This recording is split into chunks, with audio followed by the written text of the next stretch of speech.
सूर्य उत्तरायण के बाद अयोध्या समेत समूचे भारत में अनुष्ठान का दौर चालू हो जाएगा। जगह जगह लोग अपने ढंग से राम उत्सव को मनाएंगे। ऐसे में महंत दिलीप दास अपने ही अंदाज में राम उत्सव को मना रहे हैं। उनके द्वारा 9 दिवसीय रघुवंश अभिराम अमृत महोत्सव मनाया जाएगा, जो 17 जनवरी से शुरू होकर 25 जनवरी को समाप्त होगा। मकर संक्रांति के बाद पूरे देश ही, अयोध्या ही नहीं पूरे देश में अनुष्ठानों का बिल्कुल दौर शुरू हो जाएगा।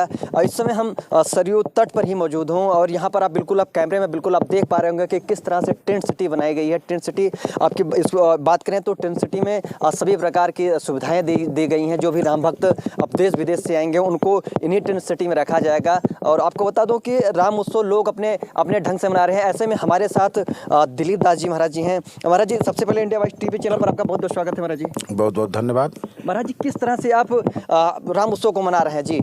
इस समय मैं ही क्या, पूरा विश्व मना रहा, पूरा देश मना रहा है और हमारे लिए सबसे बड़ा उत्सव है।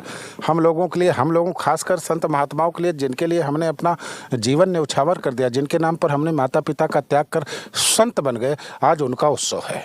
हमारे रामलला विराजित होने जा रहे हैं। 500 वर्षों से हमारे पूर्वज प्रतीक्षा कर रहे थे कब रामलला का नव्य भवन बनेगा और रामलला अपने नव्य भवन में विराजमान होंगे।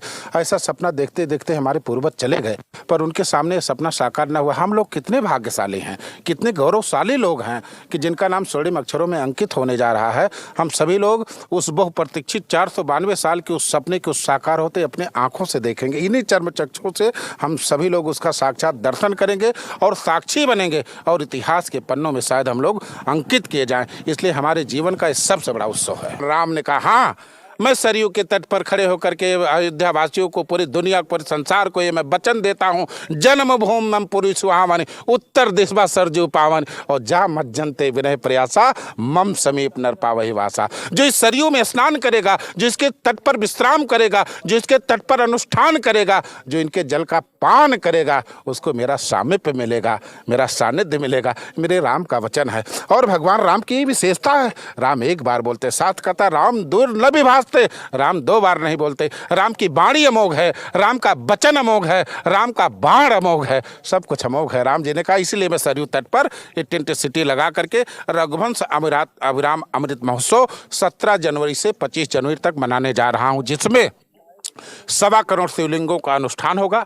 भगवान श्री राम की गौरव गाथा गाई जाएगी और उसके बाद 22 तारीख को हम भव्य दीपोत्सव इसी सरयू के तट पर मनाएंगे।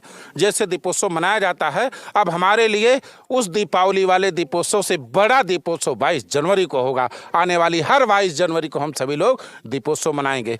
हम 22 जनवरी को जब माननीय प्रधानमंत्री जी, मुख्यमंत्री जी, सभी पदाधिकारीगण रामलला को विराजमान करा देंगे दोपहर को, तो संध्या के सरयू के तट पर गाय के देसी भारतीय गौवंश के गोबर का दीपक बना करके और उसमें दीपक जलवाएंगे और दीपोत्सव मनाएंगे। एक गाय के गोबर के दीपक से 1100 दीपों को जलाकर हम दीपोत्सव मनाएंगे।